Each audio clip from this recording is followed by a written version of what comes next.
Welcome, guys. Let's get started.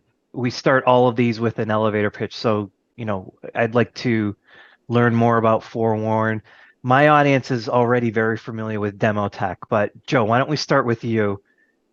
I think you're part of the anchor of this story because a lot of what we're going to talk about emanated from Demotech work.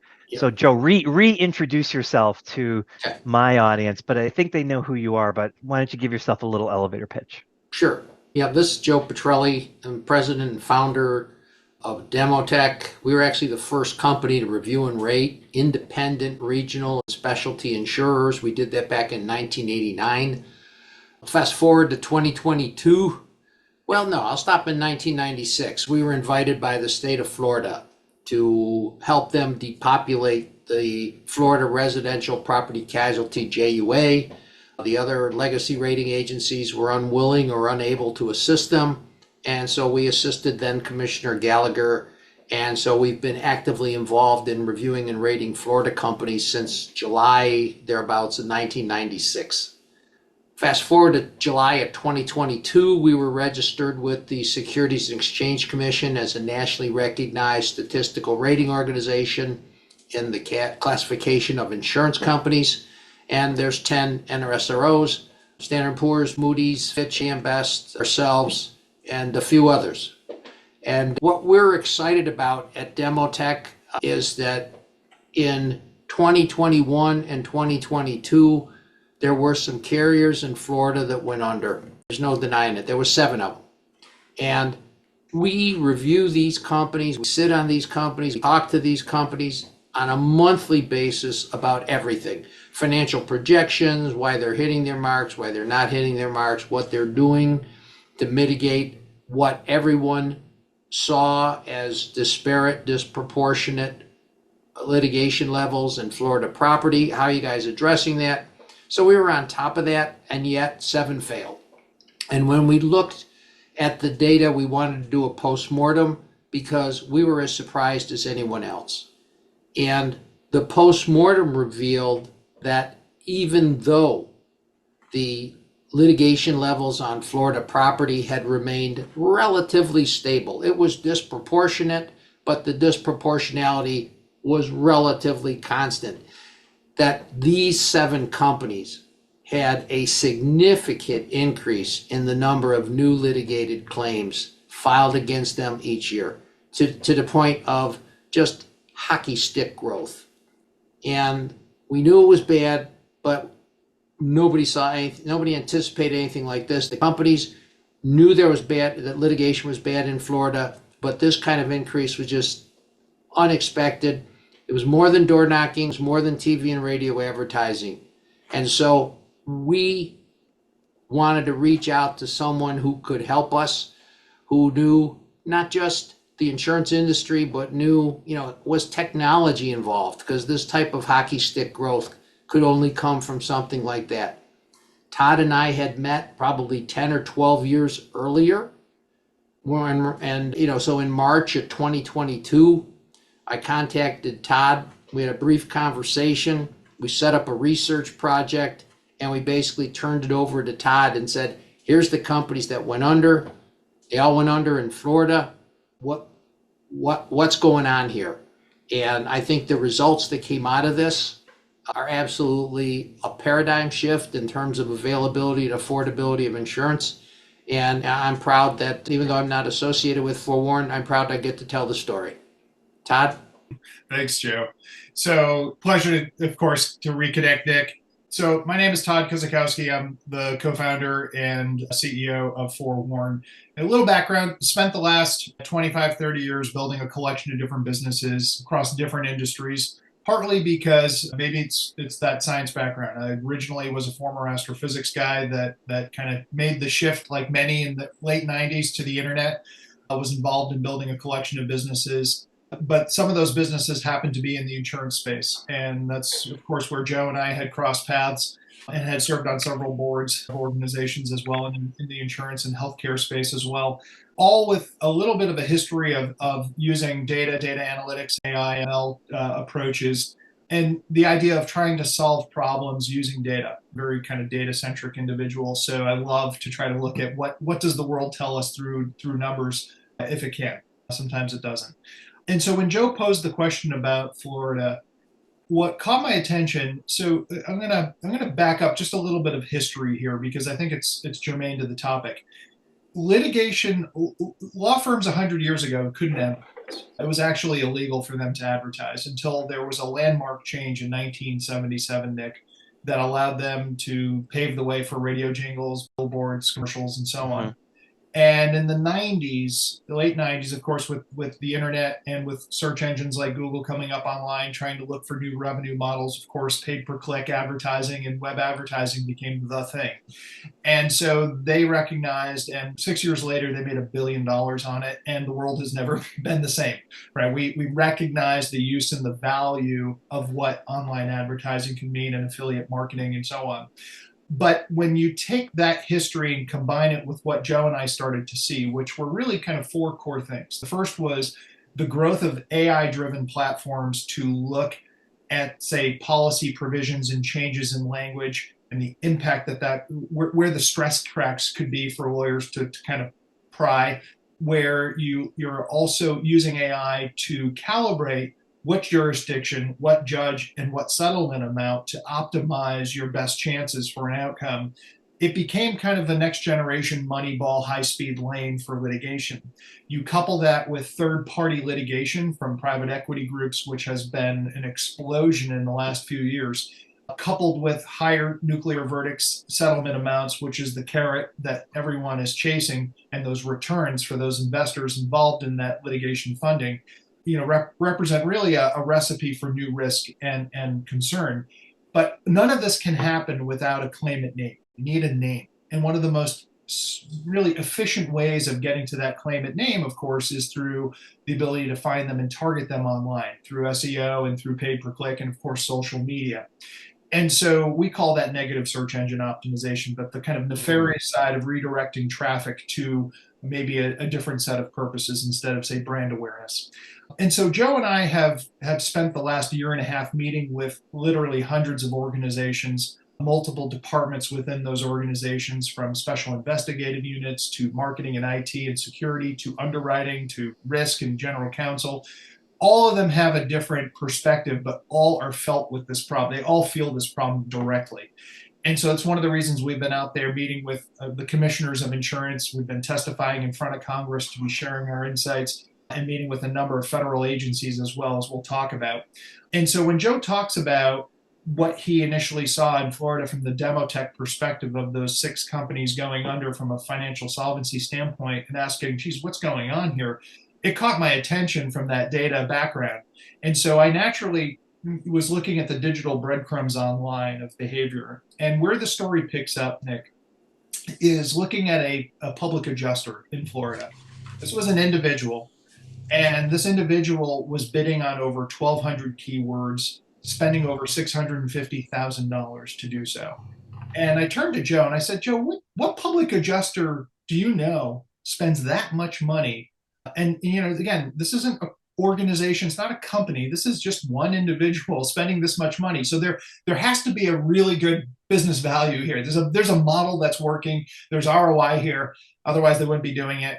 You looked at their website, clearly lots of content, lots of SEO. But when you look at the traffic of the website, about 29% of it is organic, but said differently, 71% of it is being acquired. It's being manufactured. And they're manufacturing it at just the right times. And so we start to look at NOAA named storms in Florida, cat events, tornadoes as well, and other storm types. And what we begin seeing is just this targeting of individuals in certain geographies around those storms. Hey, we can help you. Here's how we help you. Let's get you first in line to pay for, to get you a lawsuit and the money you deserve. And at first, nothing kind of nefarious until you begin to see, then they start targeting specific insurance companies. So Westco Insurance, Omega Insurance, Tower Hill. They start targeting homeowners in Louisiana, but they're this public adjuster is based in Florida. And so they're spending $50, $60, $70 a click for the right to do so, because it's not just them, there's a lot of demand. So there's other public adjusters and now law groups and others all involved in this. So this is happening in and around the 2020, 2021 timeframe. And you just see the traffic just escalating up and to the right. And it's an explosion. And it opens up the initial kind of research, Nick, to say, okay, there's something bigger that's going on here. It's more than just Florida. And sure enough, as we start researching and digging into this, it's spread across the Southeast. It's spread across all the way to the West Coast. In fact, we start measuring in the West Coast how it's all insurance lines, all insurance companies, all insurance lines, and they're spending millions and millions of dollars. And so to put kind of maybe a break here, because I've been talking here for a minute, but to give you a sense of scale, there's typical consumer brands like McDonald's, Starbucks, maybe Costco. They might spend anywhere from say $50 to a few $100,000 per month each for pay-per-click advertising. Some of these national law brands that we started to investigate, they're spending anywhere between $1 to $2 million a month. So it's an order of magnitude different. In some cases, literally 50 million a year. And so it becomes what we see as a growing risk. And what ends up really happening, and as we start to build up the story in this initial phase, how are they targeting policyholders? How are they soliciting them and engaging them? And we can talk about some of those tactics next, but that's actually what starts the initial part of the story. I mean, there's so much to unpack there. I'm going to play devil's advocate for a second. Yeah. And I don't recommend anyone having online debates with people on Twitter or on LinkedIn, but I get sucked into these rabbit holes. I know the question I bet you're going to ask. I'm going to use their validation on why this is happening. Todd, Joe, this is happening because these insurance companies are being mismanaged. Mm-hmm. That I remember, one public adjuster I debate with talks about some McKinsey report in the early part of the century that basically said, hey, there's a financial reward if you just start denying claims, like force them to defend the other side. A lot of them will not be able to, and you'll be able to pocket that money. So there's mismanagement. There's bad faith. Mm-hmm. That's particularly occurring. That these Florida companies are undercapitalized, so they have a financial incentive to deny claims because they're undercapitalized. Joe, Todd, talk me out of this. I'll jump in first. I think there's a couple things on that. First of all, I think when we look at the state of Florida from 1996 to date, when Demotech was involved, in terms of the company size and the company structure, yes, they use reinsurance. No one, to the best of my knowledge, no one in the 28 years that Demotech's been involved in Florida, 1996 to date, no company's going under because they didn't have enough reinsurance. There were some that were litigated to death, but they all had enough reinsurance. So I think that they pay for reinsurance is the surrogate for the capitalization, and they've had enough of that, enough reinsurance. The other thought that I have on the size of the companies is, if you look at the number of companies that report to the NAIC, there's about 2,400 companies. 1,500 of them, more than half by count, are either focused on an individual line of insurance or on a specific state. So this idea that you have small companies in Florida, you have small companies everywhere. And they become a state specialist, they become a line of business specialist, and that is how they make their money. The other thing that you have to keep in mind is publicly traded companies, the bigger names, they want stability of earnings. You don't get stability of earnings when you are an insurer in a cat-prone area. It just doesn't come with it. It's not part of it. So this idea that smaller companies, I actually think that in the long run, we're going to see in the next 5 or 10 years, smaller companies becoming the primary insurers in some of the cat-prone states, because a privately held company can do a feast and famine with cats. A publicly traded company is going to run away from that because that's not the way they're wired. I would add, so I agree, Joe. I think that those are all really good points. I might bubble it up even higher to say, I would certainly make no excuse that there are sometimes boneheaded decisions made by right? Yeah. And that never excuses the fact that there are issues at hand here. But when you tie back to your question around marketing and intent and kind of targeting, there's nothing illegal about marketing. There's nothing illegal about, SEO and pay-per-click. I mean, that's been around now for a couple of decades here. But what ends up happening are some of the tactics and some of the behavior that you begin to see, some of the misrepresentations, even the use of logos and trademarks, right, to pretend that they're part of the company. But we take it a step further. I think the concern is that when you start to see organizations pretend to be from the insurance company, and we started to see this is what leads to a forewarn. We start watching certain bad actors, we call them opportunists, that are outranking in certain geo-targeted markets for the claims department phone number of a particular insurance company. And in turn, they will use the name of that insurance company, but they'll insert their own 1-800 number. So Joe and I would actually call these numbers and they'd say, hi, we're company XYZ claims department. And we'll say, yes. Are you company XYZ? And they'll say, well, we're the claims department. We'll say, yeah, we get it. You're the claims department, but are you company XYZ? And then click, right? And so there's a misrepresentation. It's clearly fraud. Some of the other examples we'll talk about are clearly fraud. And so when you have that type of misrepresentation, that's what we're after. We're after those that are really pretending to be what they aren't. And that's one of the concerns that let me jump back in too. I think, Nick, as we get into this and we unwrap it and you see some of the work and the analysis that Forewarn has done, the other thing that troubles me, and I say this as just as a person, not as necessarily even as an insurance person, the widespread use of natural disasters and catastrophes to drive the business model. People like Todd has images of websites that sprung up when the hurricanes were in the Gulf. The Maui wildfires are still raging and websites are popping up. The same thing, he's found evidence with the FEMA website on the Write Your Own Flood program is been infiltrated. He'll talk about that. But the use of natural disasters when consumers are most vulnerable to drive traffic to your business model, I think that's reprehensible. Mm-hmm. And the fact that insurance companies don't get the first opportunity to assist that individual is there's no privity there. And anyway, this use of natural disasters to drive traffic, it's just wrong in my humble opinion. And it's upsetting. It's basically ambulance chasing. Mm-hmm. Well, except now it's graduated. Now it's natural disaster chasing. A whole new meaning to hurricane chasers. Yeah.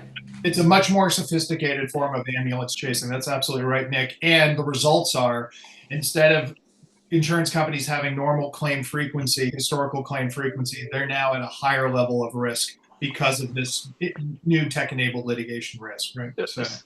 So you said the key word. It's probably not too different than the typical ambulance chasing, but it got two things that are fueling exponential growth. You have digital technology, allows scalability to who you reach, and it's being fueled by funding from outside sources, right?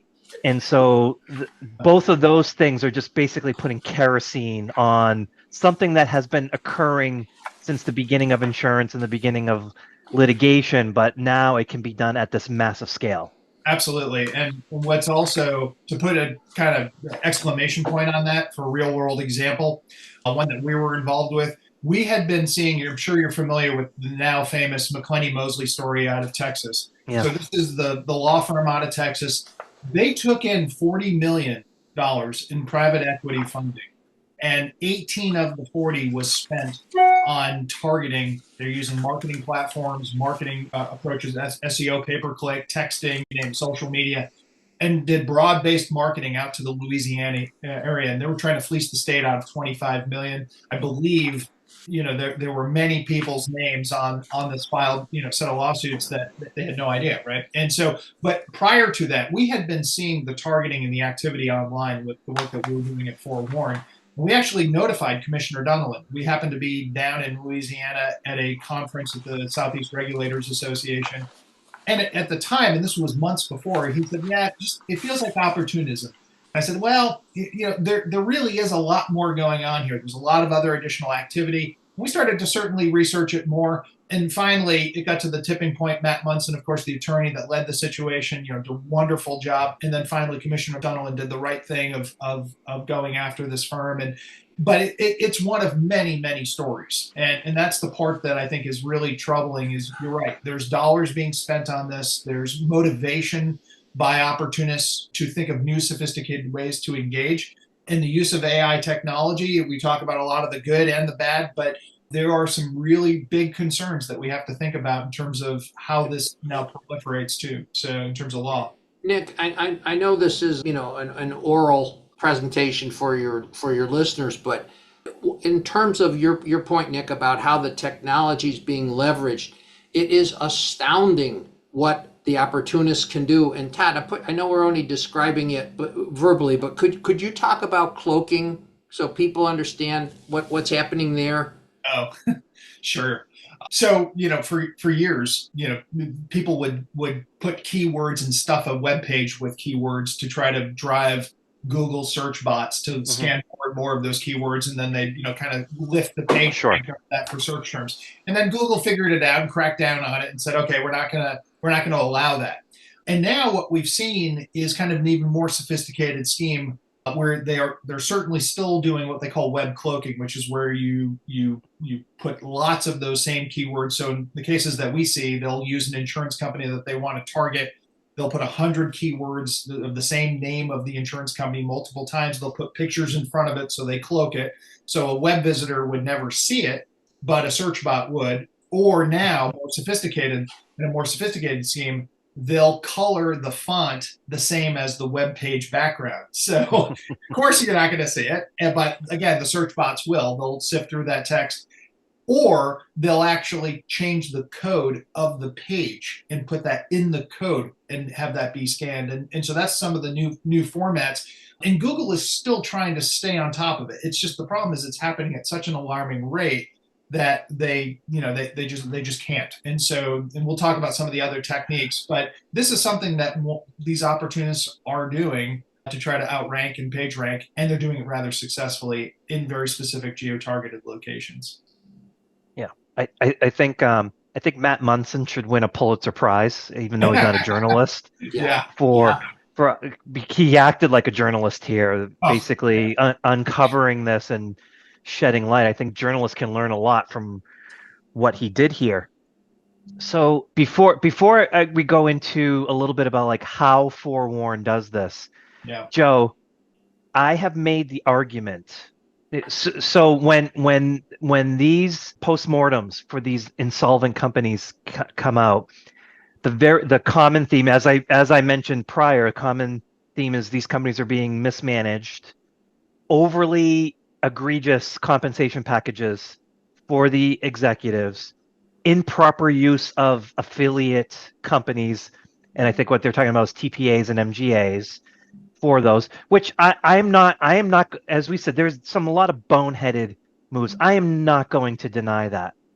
But to have 10% of the nation's claims lead to 70% of the nation's litigated claims, there seems like there's something more to that. And that's kind of what I wanted to expose. And since Florida is so domestically oriented, the big national players don't play aggressively in the state of Florida for what you said, to protect the volatility of their earnings. I'm trying to think logically here. That would mean that there's the Florida domestics are acting and behaving in a way that's different than the way insurance companies act and behave in other regions of the country. I am struggling to accept that there's a better practice. And the rationale I use is that no, there are key stakeholders. Maybe the regulators did fall down. Who knows? I don't know. I'm not privy to that. But all of these companies are being viewed by rating agencies and reinsurers. And having been in the space, I find it hard to believe that a rating agency or a reinsurer would not see an egregious compensation package or misuse of affiliate programs. I was an MGA. I had to be very careful about how much I asked for compensation, right? Because I had a carrier and a reinsurer. Like there was only so much money in the pot for us to get compensated. I don't see a universe where an insurance company could say we're going to overpay our MGA and make all of our compensation over there without some other stakeholder saying you can't do that. Like you're taking our money, right? Joe, have you seen are the operations of these Florida domestics or Louisiana domestics, are they operating or deviating massively from how best practices would dictate how an insurance company should be operated? Two thoughts on that, Nick, and I understand the questions. Two thoughts. Number one is three thoughts, I guess. Number one is when Demotech does a review, we are looking at all the pieces within the company. We're looking at the TPA if there is one. We're looking at the MGA if there is one. We're looking at the holding company. We look at all the pieces. So we are reviewing that. But let me say this. The same way that the national companies they avoid the cat-prone areas because there will be a storm every now and again. I mean, you can't avoid it.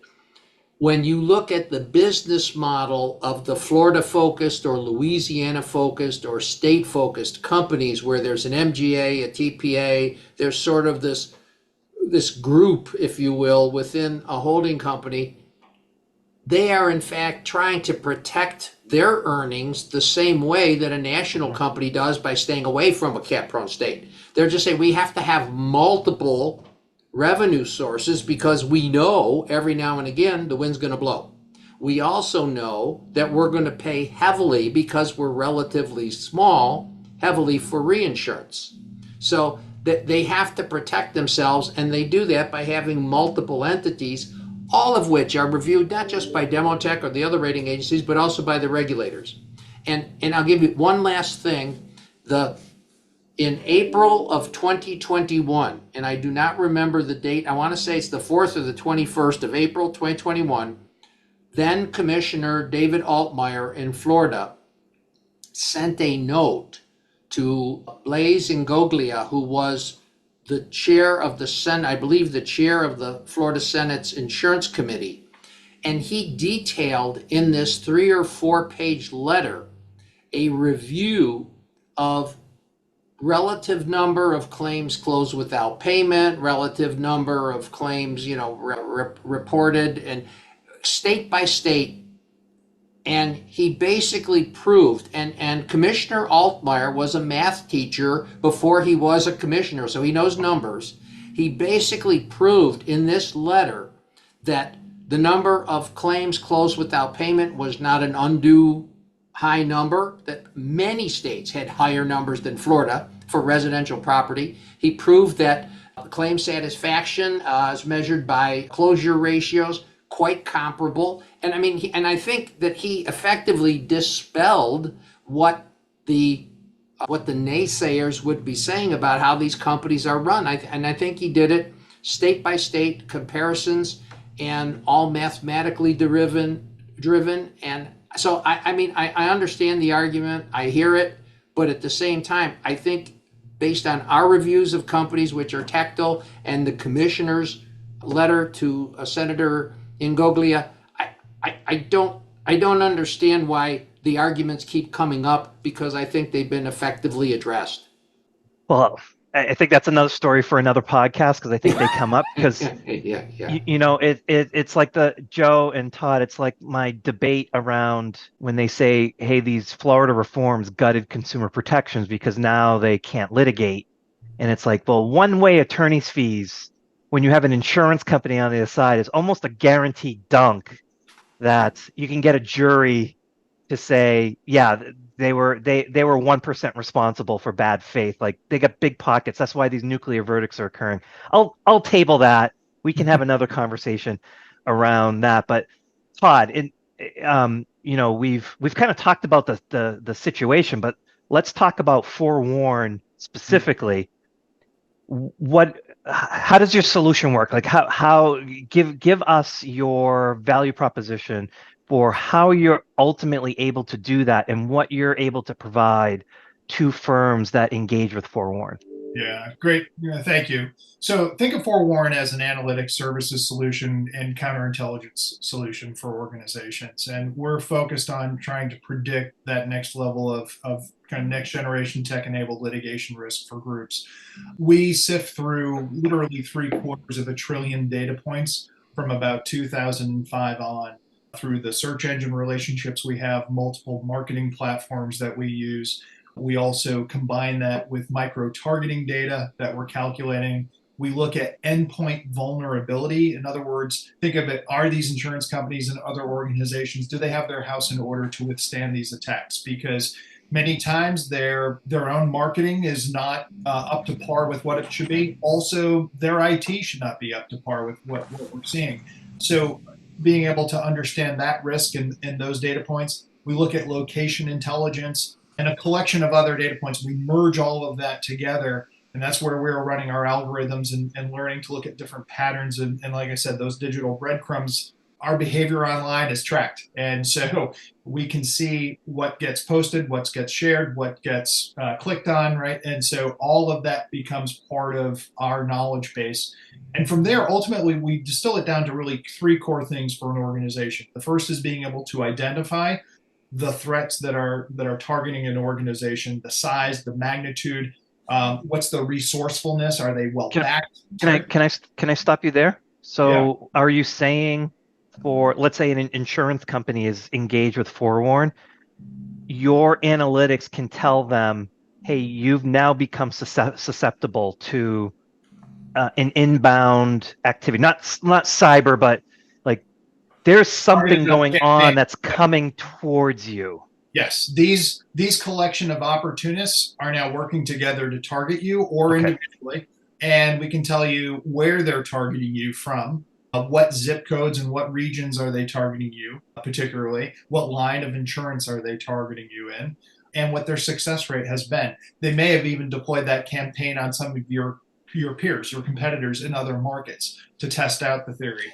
And so we see all of that. But ultimately, to your point, Nick, so the 3 core things for Forewarn, it's the identification of these threats. And really, are they taking advantage of your brand? There's brand vulnerabilities that are taking place. The second part is the response. We help organizations build countermeasures and counter targeting around these practices. The running joke we often say is if you want to hide a dead body, you put it on page 2 of Google because nobody ever goes there. It's the same thing. How do we help organizations think of marketing not just in terms of brand creation, but actually being able to protect and build a better digital moat around your business and protect against the opportunists who are taking your traffic and creating those first lines of activity and communications to elicit some type of behavior. And then the third part with Forewarn is that fortification piece, is what are the things that we need to do to help you long term. And that affects really a lot of different departments across an organization. And that can even include underwriting. As we mentioned before, we might want to recalibrate what we're writing in as a result of this risk. So we even in other markets, give you a different example outside of insurance. In the trucking and transportation industry, we've seen this where they are interested in using Forewarn because there are certain zip codes that are highly litigious. They don't want young, inexperienced 18-wheel truck drivers running through those zip codes, and they happen to just brush up against something, and now they've got a massive set of lawsuits.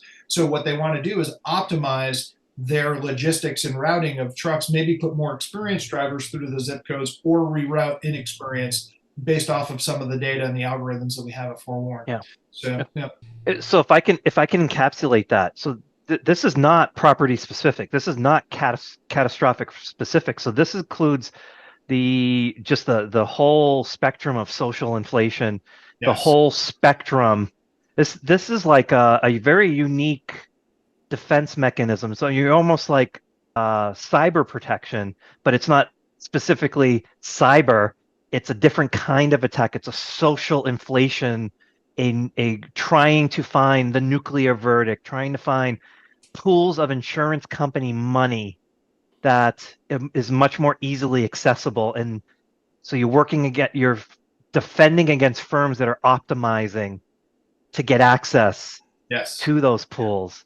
Yeah, and ultimately, we combine all of these data points up into what we called a tech-enabled litigation risk score. So that way, organizations have a way to measure what their litigation risk is, benchmark it to themselves quarter over quarter, benchmark it to in-state, to other competitors potentially. Are they going through some of the same targeting? Because oftentimes, too, we see opportunists not just target your organization, but they target 3 others in the same state. And so we want to see what are their tactics, how are they evolving and changing.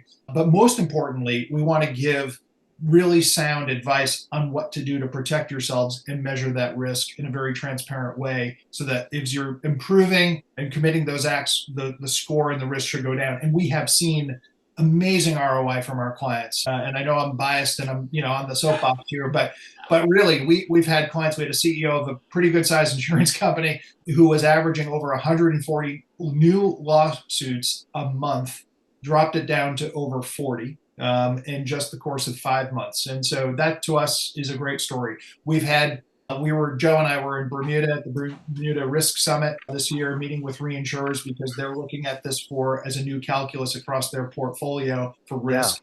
Yeah. And one of the most interesting parts is they've had now numerous clients who happen to be our clients, joint clients, pitching FOREWARN as part of their pitch to say, look, we've identified this risk. We're taking these types of mitigation steps in place. And as a result, they're getting rewarded with a lower lower charge, right? So that to them is a significant ROI. And that's what we see for helping organizations also save some of that seed rate that they've got to pay.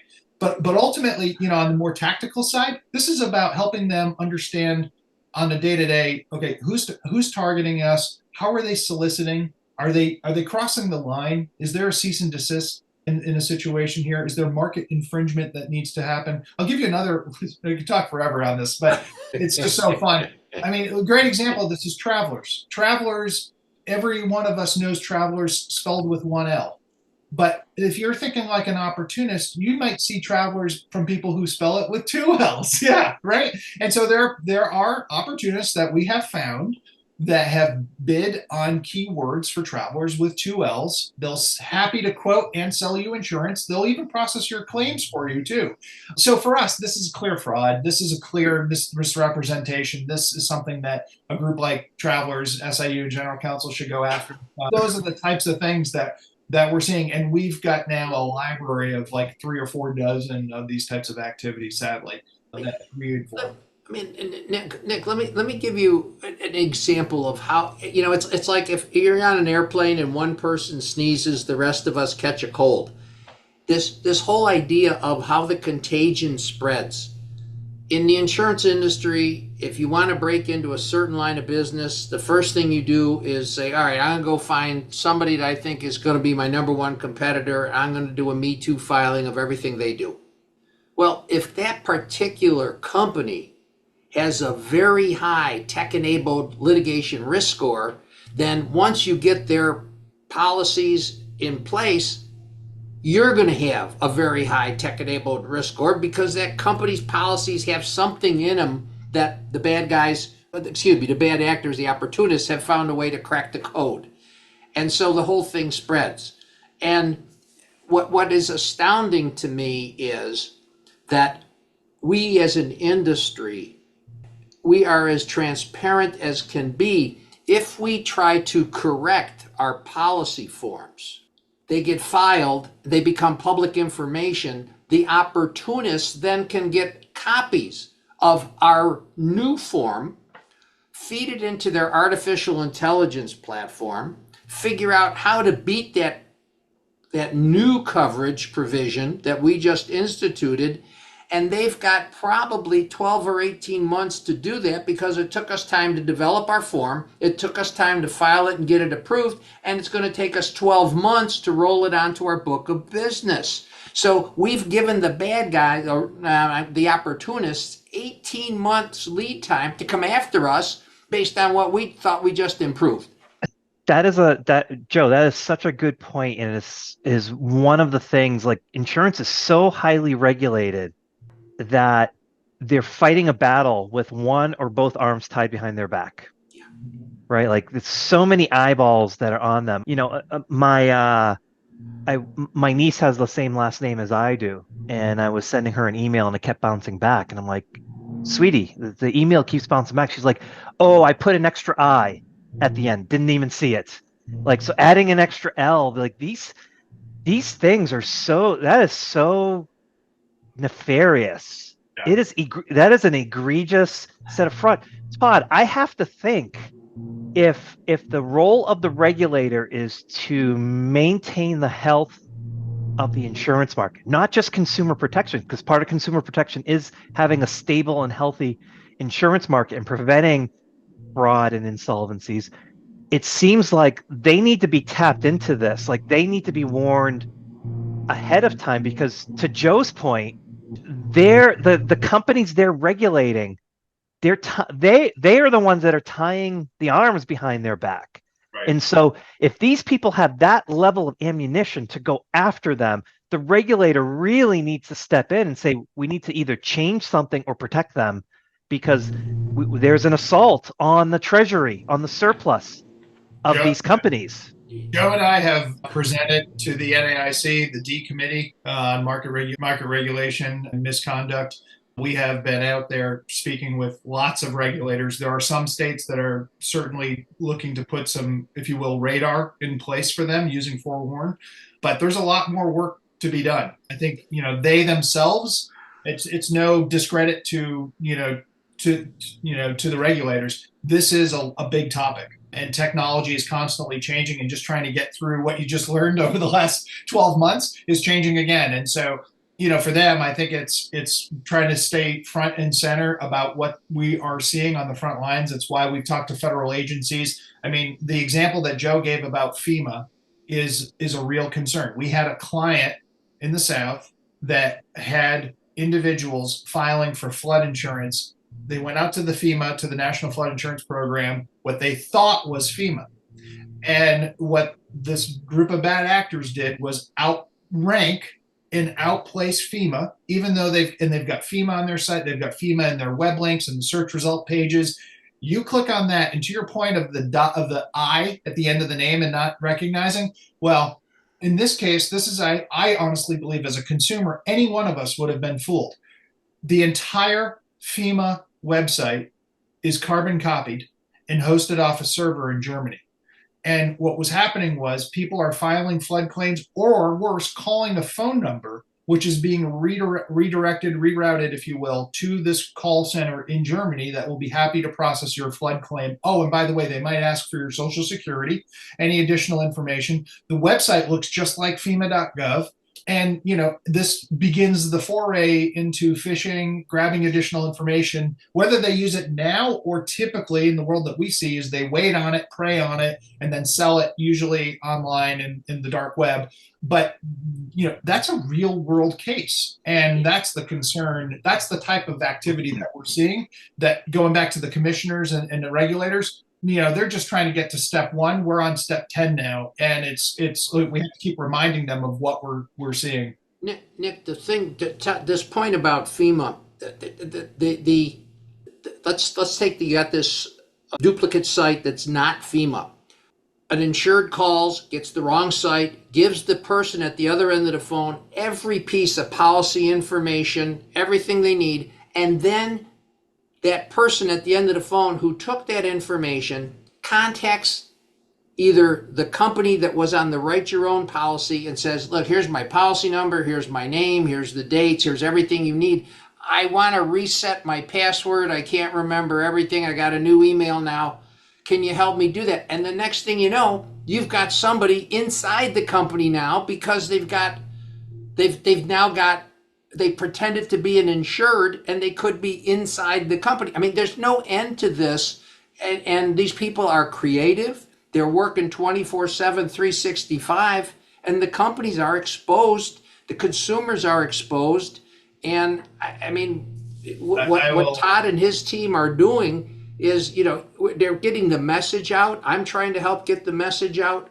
And at the end of the day, though, it's up to the companies and the regulators to start saying, wait a minute, this is problematic for consumers. Yeah. And what's, I think the last part I'd add to this, what the example I just shared obviously impacts companies and impacts policyholders, but take that one level up. We have found examples and we've engaged with international, global reinsurers based over in Europe. We won't name names, but there's only a few.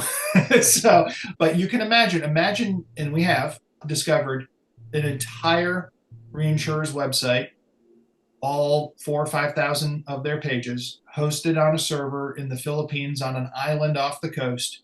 And it's basically trying to outrank so that insurance companies can log into the site and share policy information, share data, share information with the reinsurer. And so that's a whole different ballgame. It's a bigger corporate espionage. It's not traditional cyber. It's a different type of risk. Like you said, it's a different type of social inflation, different type of risk. That's why we've been talks with various agencies. But it's a very different world. It's a real concern. Wow. Well, I am glad to be someone on your side and helping you spread the message. It's great that we have a rocket scientist who's working on this, because I think that's the kind of brain power we're ultimately going to need to outsmart these people. So, Joe, Todd, it's a downer, but it's good to know that it's like that there are resources available.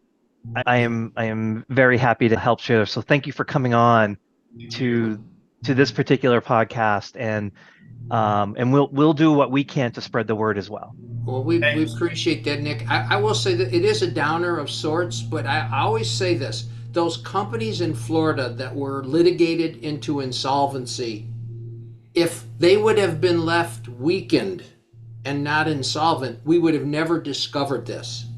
So I think that the opportunity, there's a silver lining. It is. And I think the opportunists overplayed their hand. They figured these are small companies, they're Demotech rated, nobody's going to care. And I'll end this with this thing I always say is, those guys didn't know I don't quit, and those guys didn't know I know Todd. Todd, that's a lot of pressure. So just a little, right? Yeah, we'll take it. We're good for it. We got a great team behind us, and that's what makes a difference. But Nick, thank you so much for the time, the opportunity, and for being able to share our story, what the work we're doing at Forewarn, and happy to follow up with any questions with any of your listeners, and however we can help. Thank you. Okay. We'll leave it at that. Thanks, guys.